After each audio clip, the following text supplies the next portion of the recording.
Alors, bonsoir à tout le monde. Je souhaite la bienvenue à toutes les personnes qui suivent ce webinaire concernant le quatrième épisode de l'événement The Art of Being an Engineer organisé par I3E ME Student Branch.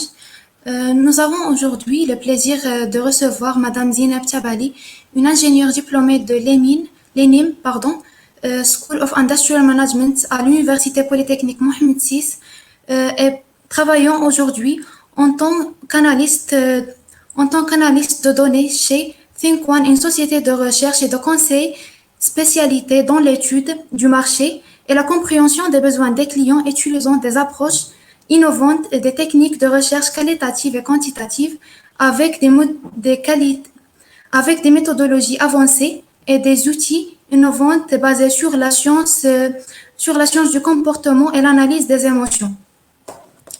Notre invité va parler durant cet épisode de quelques outils informatiques facilitant facilitant pardon, facilitant la gestion des projets, ainsi qu'il va nous parler du rapport de gestion tout en parlant des étapes fondamentales d'un rapport. Alors, bonjour tout le monde. Je vous remercie d'être là et je tiens encore une fois à réitérer mes remerciements envers le comité organisateur pour leur invitation. Alors, je tiens tout de même à me représenter. Alors, je m'appelle Zine Tabadi. Je suis ingénieure de formation de l'EMIN, School of Industrial Management à l'Université Polytechnique Mohamed VI. Et je travaille actuellement en tant que consultante en data dans Think One, qui est un cabinet de recherche et de conseil dans la ville de Casablanca. Alors, je vais partager mon écran avec vous là tout de suite, comme ça vous pouvez voir ma présentation.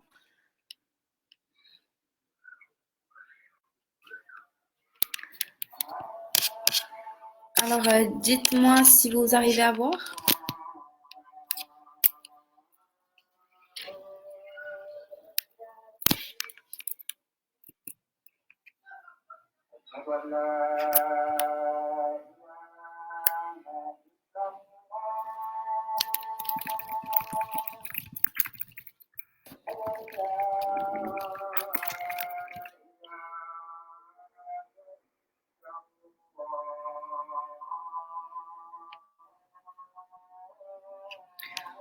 Ok, donc je vais commencer.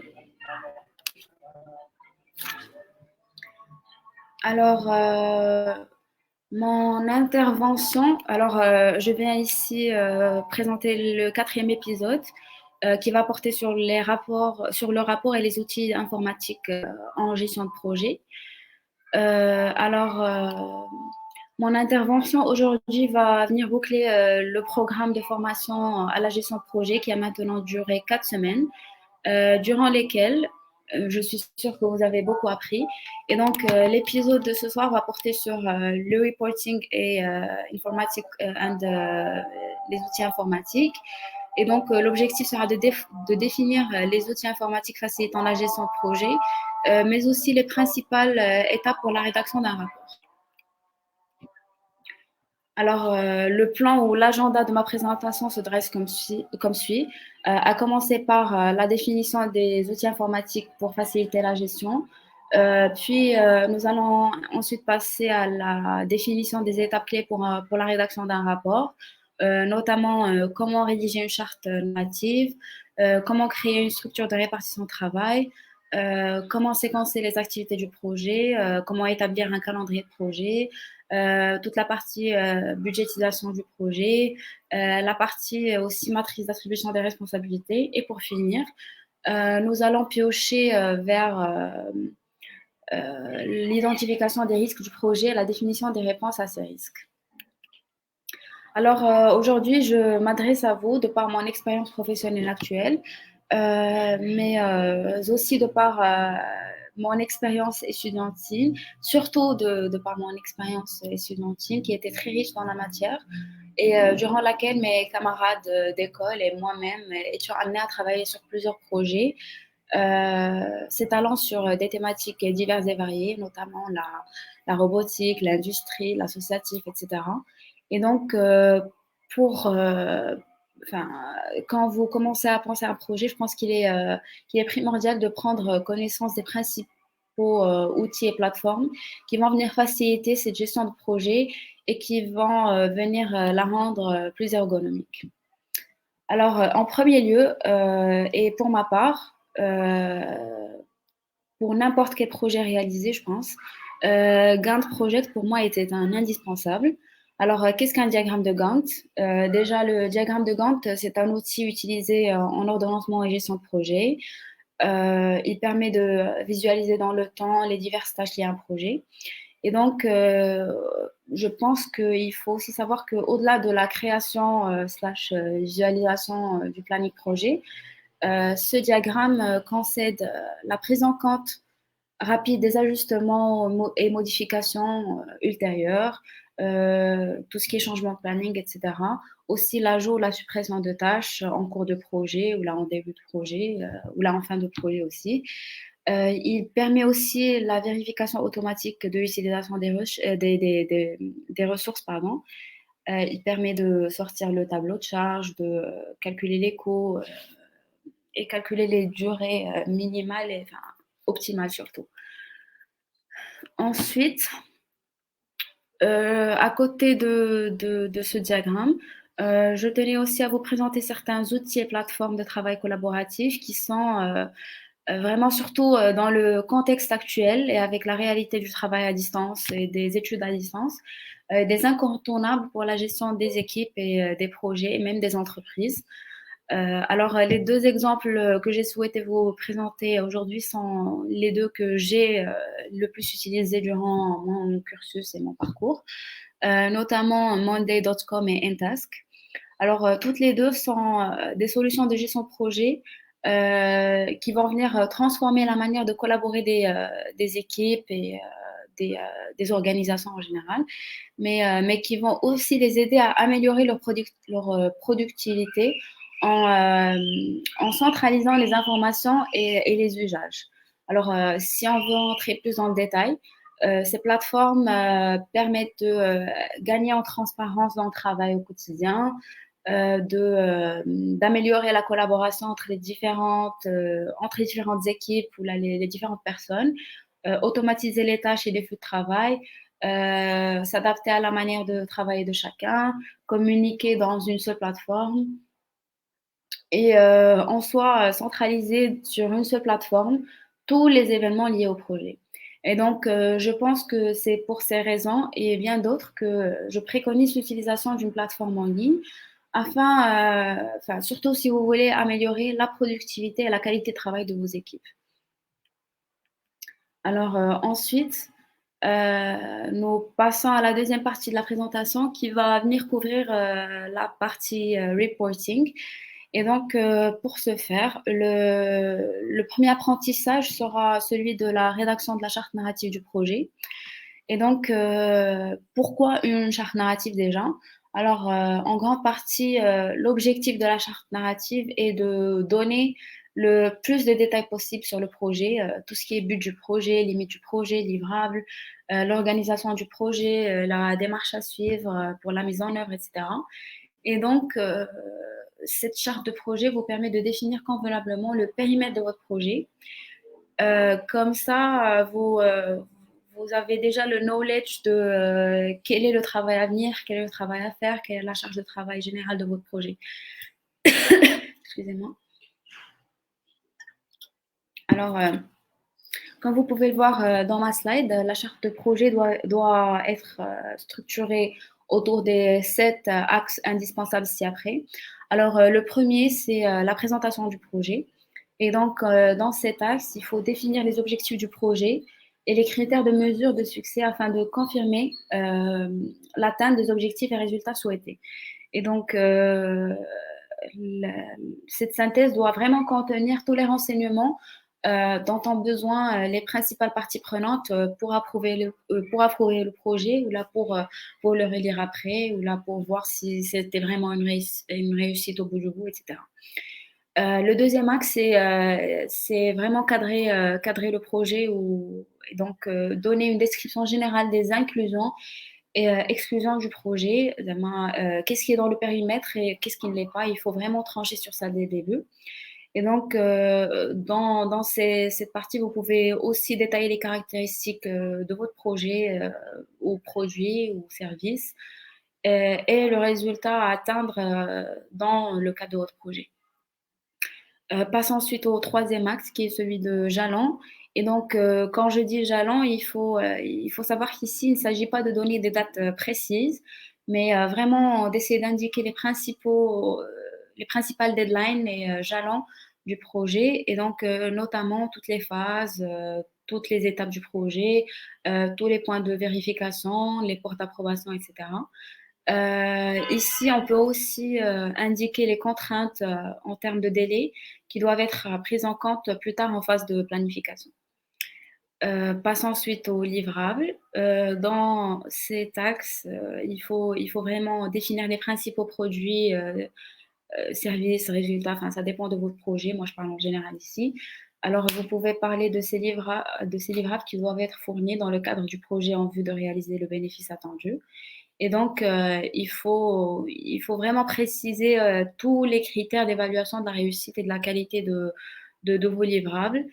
Et il faut aussi préciser le processus et les acteurs qui vont venir approuver ou désapprouver vos livrables.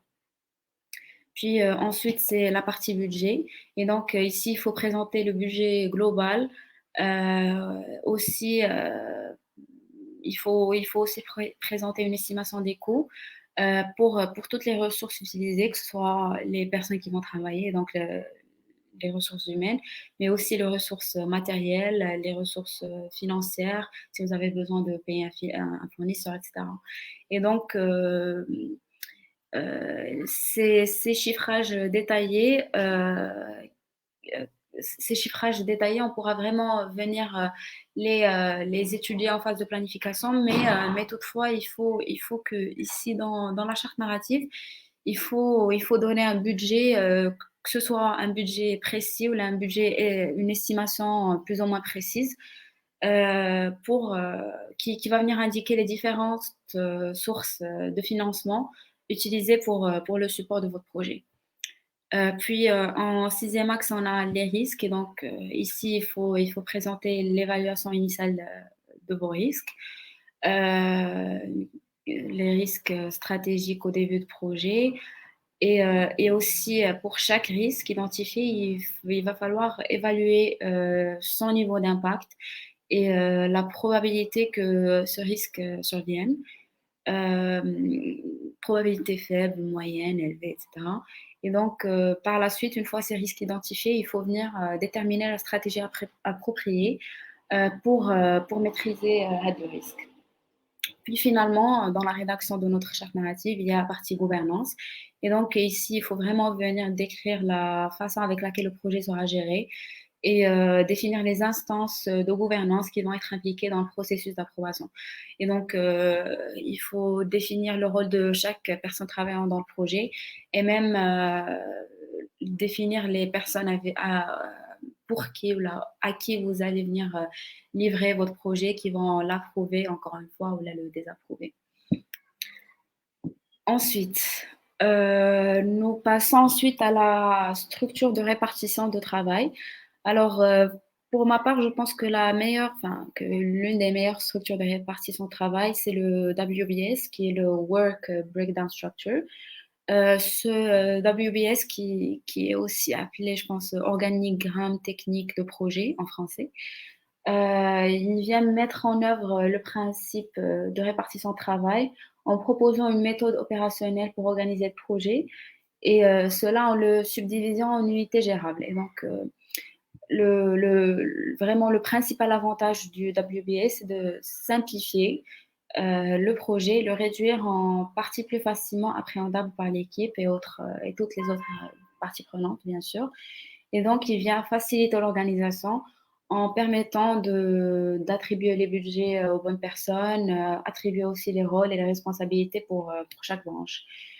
Et donc, dans l'approche que je montre dans ma slide, je suis partie sur, nous partons du principal livrable, puis nous le décomposons en livrables intermédiaires, niveau 1, niveau 2, niveau 3.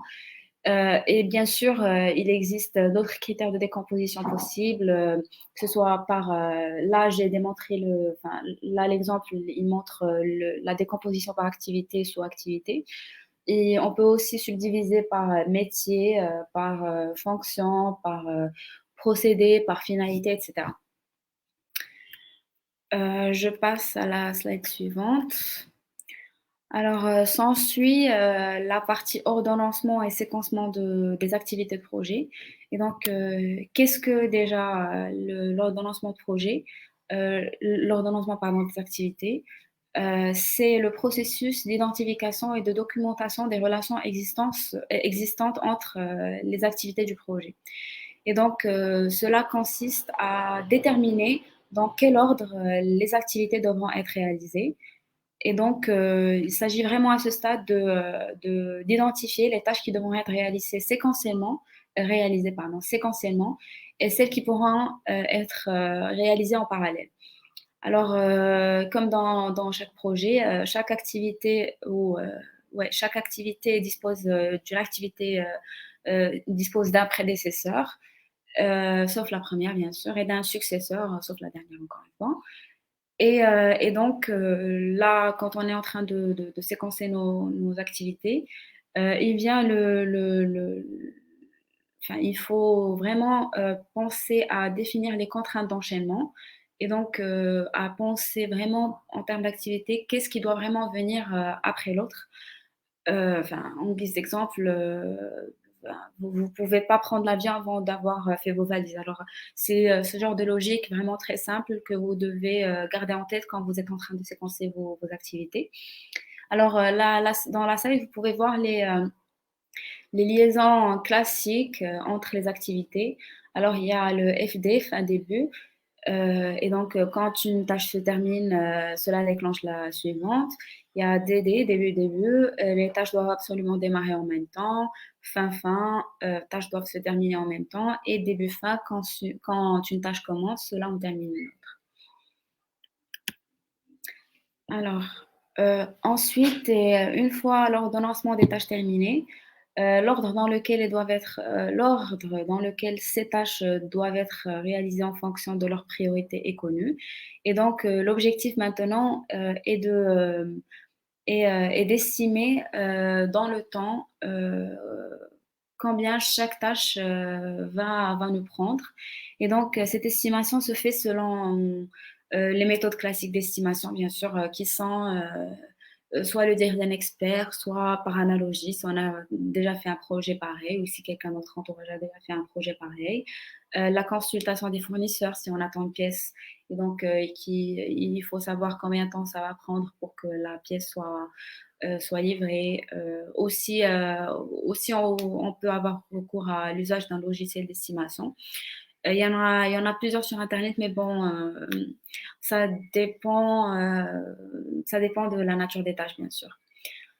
Le processus, ce processus de planification nous permet vraiment de définir pour chaque tâche les dates de début et les dates de fin au plus tôt, et de ces dates de début et des dates de fin au plus tard. Chaque tâche va donc se voir attribuer 4 dates qui tiendront en compte la réalisation de ces prérequis, la durée estimée de la réalisation de la tâche est donc calculée en faisant la différence entre sa date de fin et sa date de début. Et donc, lorsque l'ensemble des dates de début et de fin ont été définies, la séquence continue des tâches permet de déterminer la date de fin prévisionnelle du projet. Il est donc possible d'établir le chemin critique du projet. Ce chemin sera donc constitué des tâches critiques et continue du début à la fin du projet. Et donc, si une tâche présente dans le schéma critique nécessite une semaine de plus que prévu pour être achevée, alors la date du fin du projet sera automatiquement repoussée d'une semaine.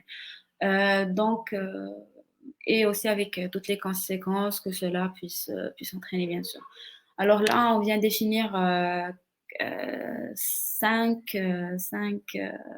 je viens de définir cinq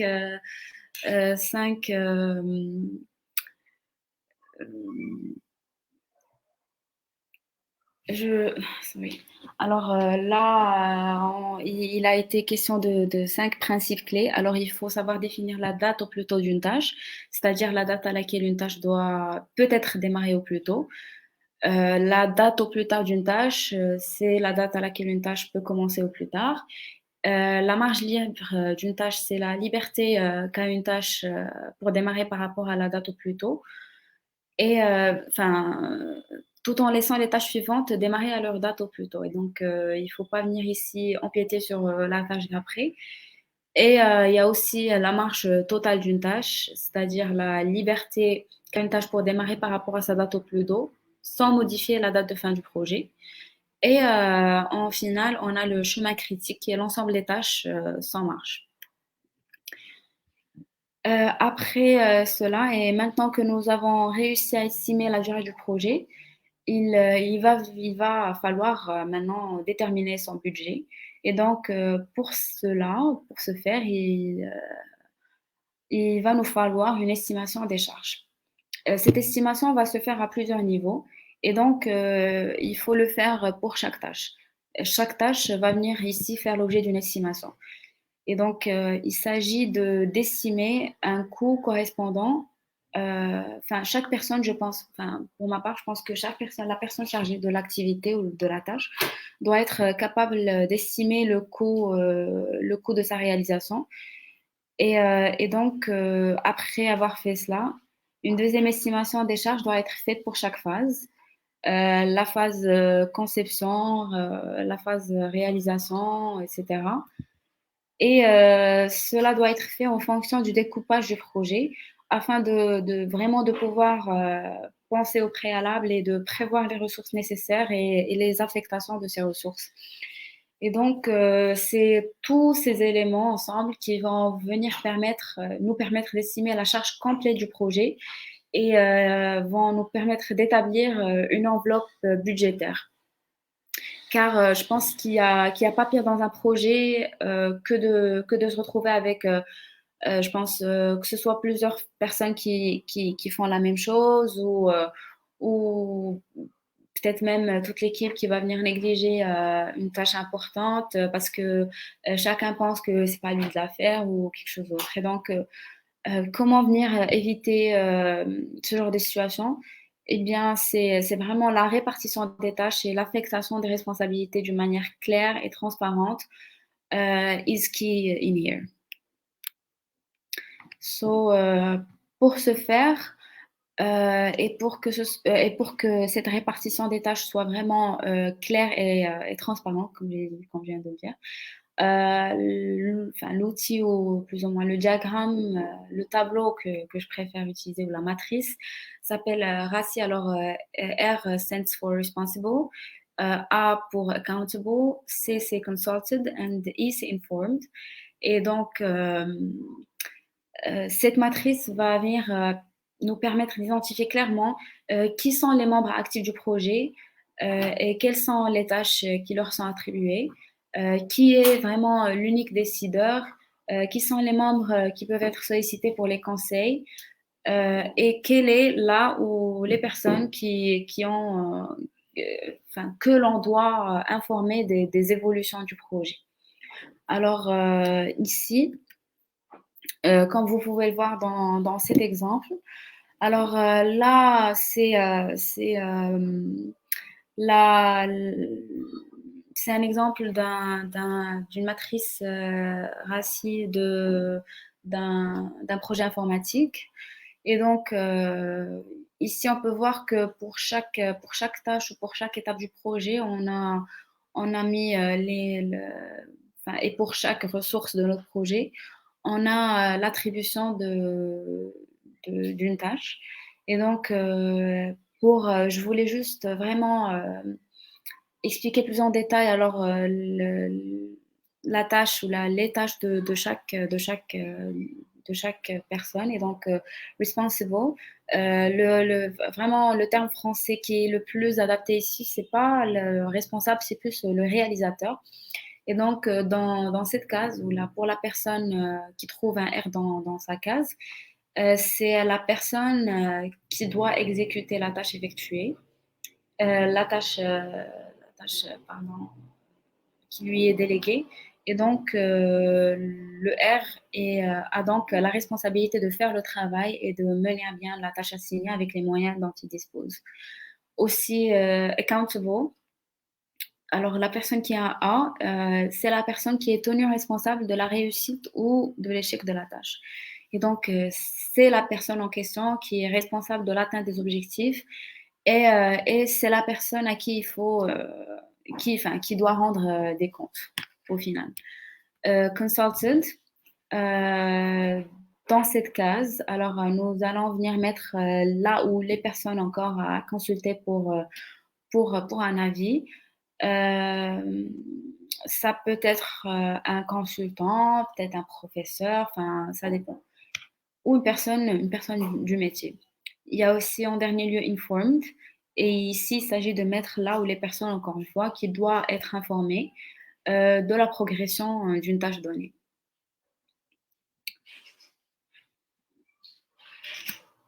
Alors ici, je passe à la dernière partie de ma présentation, qui est l'analyse des risques et l'appréhension de ces derniers. Alors, dans la gauche de votre écran, de ma slide, pardon, vous pouvez voir un peu le processus le processus de l'analyse des risques. C'est en premier lieu identifier ces risques, les analyser et les évaluer, définir des plans de traitement et au final les suivre et les revoir et it's a loop. Donc pour tout sum up, alors l'analyse des risques, en quoi ça consiste? Cela consiste à classer les risques les uns par rapport aux autres afin de vraiment se concentrer sur les plus importants et donc ce qu'on appelle vraiment les risques critiques. Alors, il faut déjà commencer par faire une classification qui va venir ici se faire selon deux critères, soit la gravité, ou on peut appeler ça l'impact de ce risque, et aussi la probabilité d'occurrence de ce risque. Et donc, après avoir classifié ces risques, après avoir classifié les risques du projet selon ces critères, nous allons définir des plans d'action qui vont nous permettre de les limiter si c'est un risque négatif, bien sûr, ou de les faire advenir si c'est au contraire une opportunité. Alors, quand il s'agit de traitement des menaces ou des risques négatifs, alors ce qu'il faut faire, c'est les options qui s'offrent à la personne en charge du projet ou aux personnes en charge du projet sont de définir des actions soit préventives, soit curatives, soit de transfert de risque, comme c'est le cas exemplaire, c'est celui de l'assurance. On peut aussi définir des actions de réduction de la probabilité d'occurrence, de réduction de la gravité ou d'évitement, comme quand vous revoyez votre projet, quand vous rédigez, je sais pas, un rapport et que vous le relisez pour voir s'il n'y a pas de typo, etc.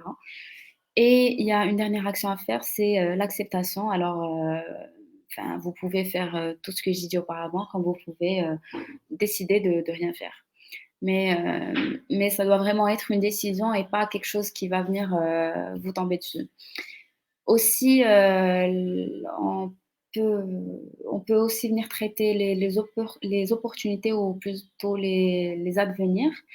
Et donc, pour ces opportunités, il faut vraiment définir des actions soit de partage de ces opportunités, avec ce soit un partenaire, l'équipe de travail, si vous voulez un sponsor, etc.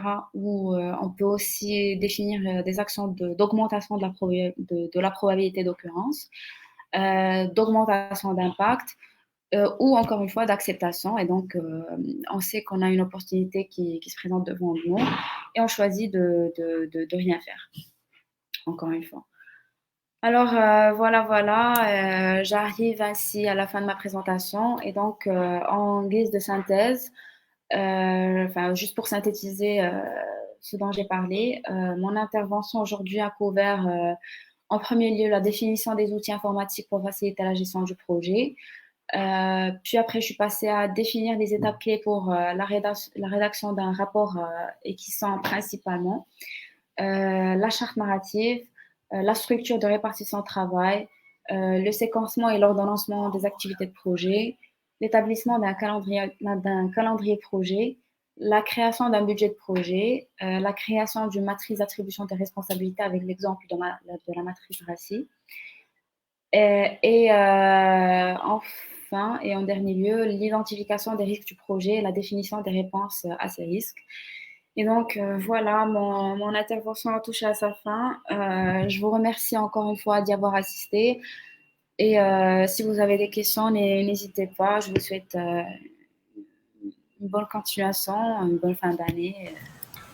Merci beaucoup.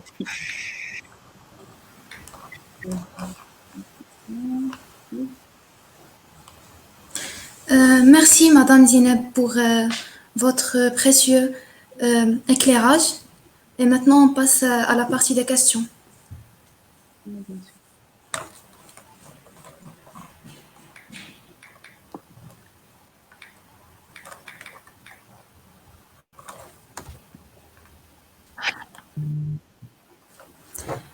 Alors, pour la première question, quels outils peut-on utiliser pour la gestion des petits projets? Je pense enfin, que ce soit un grand projet ou un petit projet, alors pour Gantt, bien sûr que c'est quelque chose qui prend un peu de temps. Si c'est un plus petit projet, vous pouvez vraiment faire je pense qu'il y a vraiment beaucoup de templates de diagrammes de Gantt qui sont available sur PowerPoint. Et donc, vous pouvez faire juste un Gantt sur PowerPoint sans pour autant aller vraiment et télécharger le Gantt Project, etc. Et je pense aussi que les autres outils et plateformes en ligne, c'est vraiment quelque chose qui va venir vous aider dans la gestion de vos projets, que ce soit des projets à petite envergure ou même des grands projets, des organisations, parce que vraiment, ça vient centraliser toute l'information. On peut communiquer dans la plateforme et donc je pense que les outils que j'ai présentés, c'est des outils qui peuvent être utilisés, que ce soit un petit projet ou un peu grand. D'accord, merci.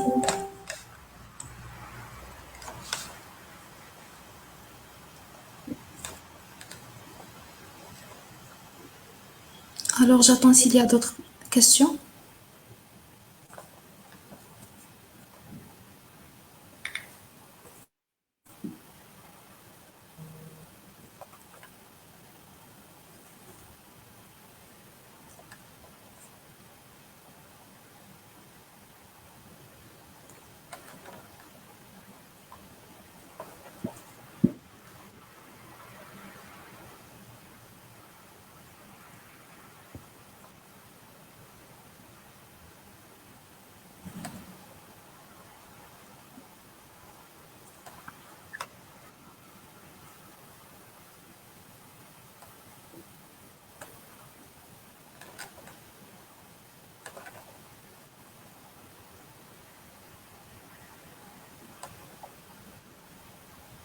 Alors, j'ai une autre question. Comment peut-on maîtriser les outils informatiques? Je pense il y a pas de recette miracle pour ça. Je pense que pour maîtriser les outils, enfin, déjà, je pense que ça dépend des outils. Il y a des outils, bien sûr, qui sont un peu difficiles à gérer, mais il y a des outils qui sont vraiment super ergonomiques, faciles à comprendre. Il y a tout qui est vraiment mis en display devant vous. Et donc, je pense que ça vient bien sûr avec l'utilisation plus fréquente de ces outils, mais il y a aussi, je pense, enfin, si c'est des outils qui sont vraiment connus, il y a plein de tutoriels partout où vous allez sur YouTube, sur Google, whatever. Il y a Mais des je pense que formations partout. oui, Je disais qu'il y a des formations partout si on veut peut-être Ouais, apprendre. ouais, voilà. Euh, j'ai une autre question ici. Est-ce qu'on peut suivre les formations précises? Est-ce qu'on peut suivre des formations précises? Bah, je pense que, enfin, dans le cas de la gestion de projet, je pense qu'il y a plusieurs formations qui sont offertes. Il y a des formations qui sont bien sûr payantes. Et ça, j'ai pas vraiment de connaissances sur la chose. Par contre, il y a plein de formations qui sont en ligne, que ce soit sur Udemy ou donc les plateformes, enfin, les sites en ligne les cours. Il y a des cours qui sont là-bas, enfin, c'est des cours soit short de 2 heures à 4 heures, ou là, il y a des cours plus longs qui vraiment vont bien détailler toute la chaîne projet. Et je pense que sur LinkedIn, il y a aussi il y a plein de fois où je trouve des articles qui disent que voilà, il y aura une formation sur tel ou tel à X date ou tout ça. Il faut juste, je pense, rester informé de la chose. D'accord, merci.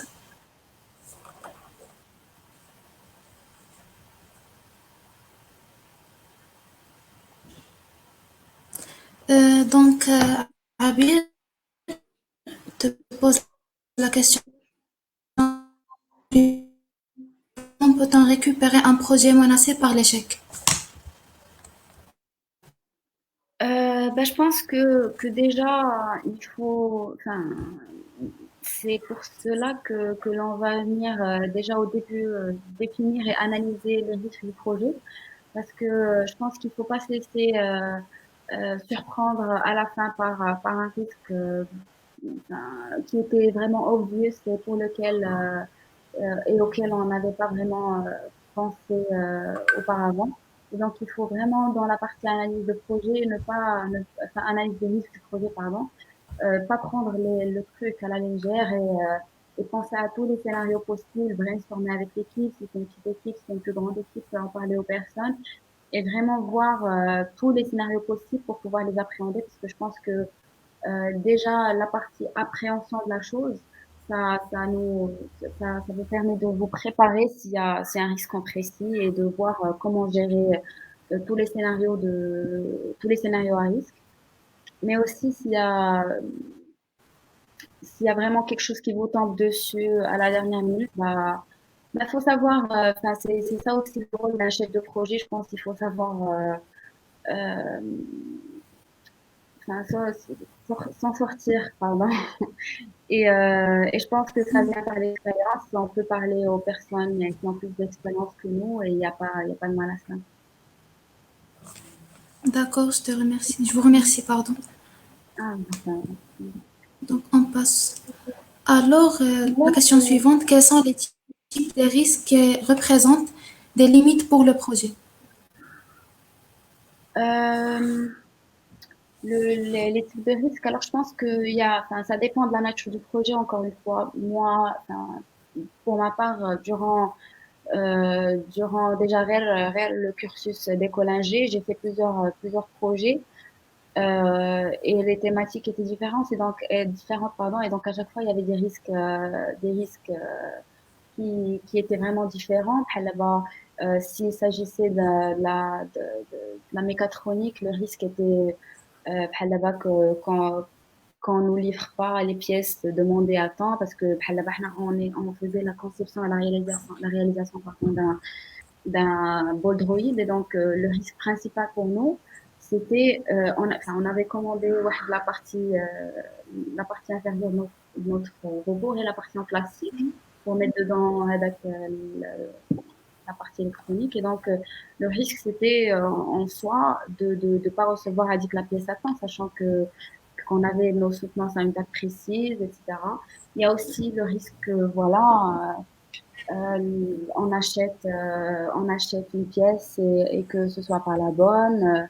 Si on parle de projets associatifs et qu'on veut, par exemple, aller faire de la donation de clothes chez les gens un peu plus démunis, il y a un risque que je sais pas, d'intempéries, donc il faut vraiment euh, penser à ces risques au préalable et vraiment les classifier, la gravité et l'impact et aussi la probabilité de l'occurrence et la parce que chaque risque, enfin, il y a des risques qui sont vraiment, enfin, qui peuvent occurrir facilement, il y a d'autres risques qui sont vraiment plus éloignés et pour lesquels on peut vraiment sécuriser.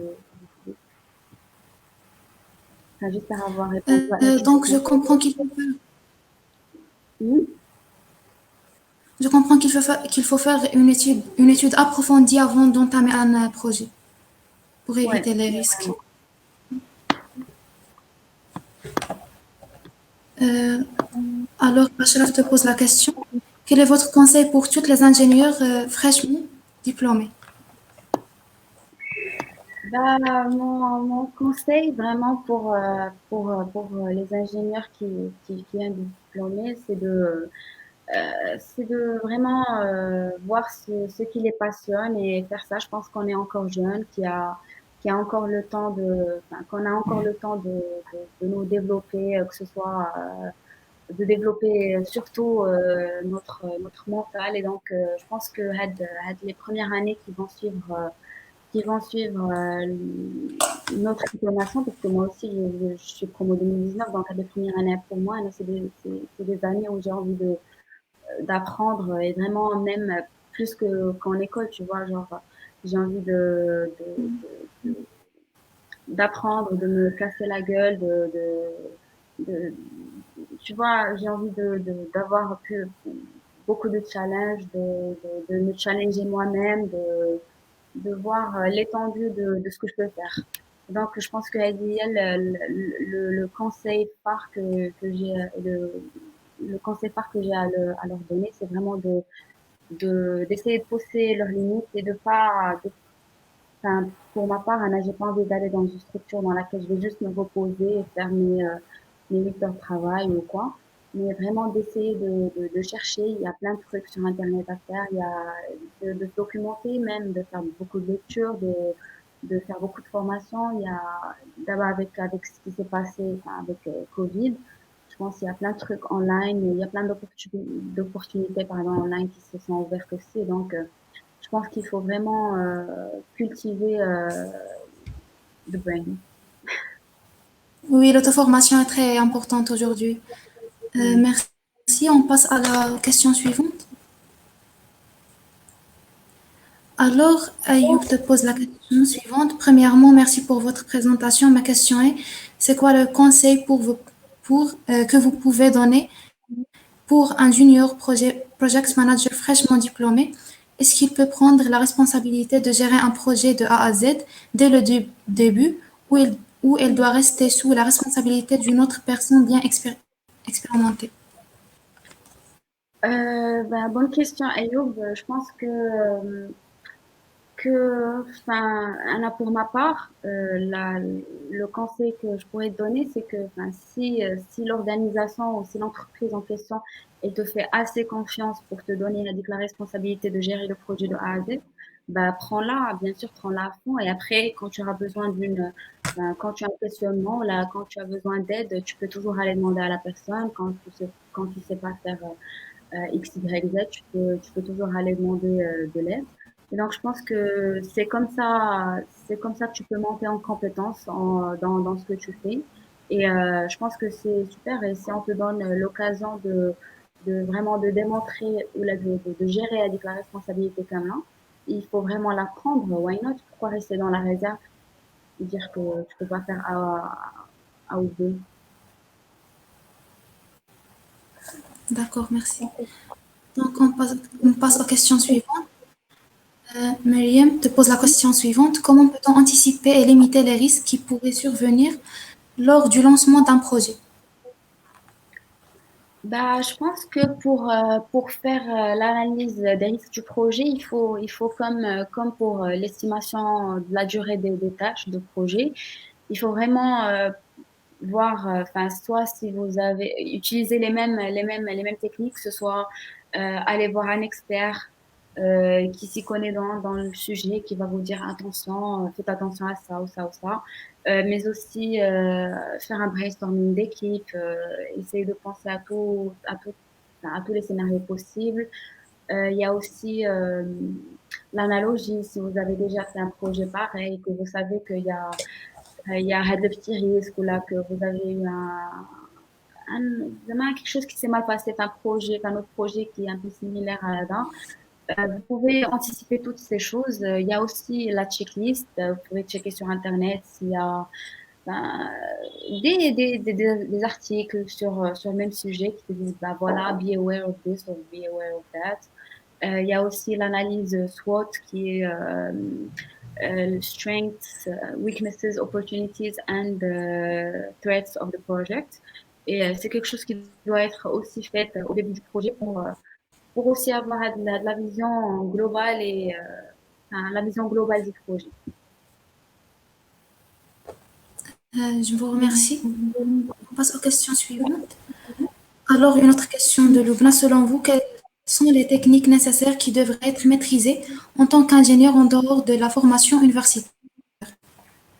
Donc, Euh, je pense, enfin, je pense, et c'est mon opinion, que vraiment, il n'y a pas une technique ou une autre qui prime. Enfin, il n'y a pas une technique qui prime. Il faut vraiment savoir communiquer et il faut vouloir apprendre. Je pense qu'on peut tout apprendre et que, enfin, par exemple, Anna, j'ai fait ingénieur et j'étais ingénieur généraliste, mais j'étais en cinquième année, l'option mining.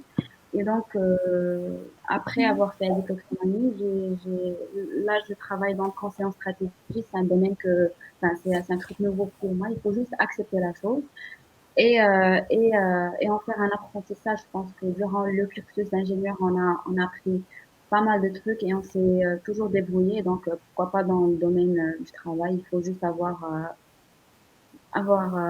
l'envie. d'accord, je vous remercie. Je crois que c'était la dernière question. Je vous remercie pour votre présence et pour les informations précieuses que vous avez partagées avec nous durant cet épisode. Merci beaucoup. Merci à vous de m'avoir invité. Je vous souhaite une bonne fin d'année, bonne fin de journée et tout ce qui vient avec. D'accord. Est-ce que vous avez un dernier mot pour le dire? Sinon, on s'arrête. Je réitère encore une fois mes remerciements aux personnes qui ont assisté au live, aux personnes qui ont posé des questions, mais aussi à vous, le comité organisateur. Et s'il y a d'autres personnes, s'il y a d'autres personnes pardon, qui ont encore des questions, enfin, n'hésitez pas à me contacter, que ce soit enfin, sur mon email ou là sur LinkedIn. Et bon, voilà. Merci encore une fois et bonne soirée. Merci à vous. Au revoir. Au revoir.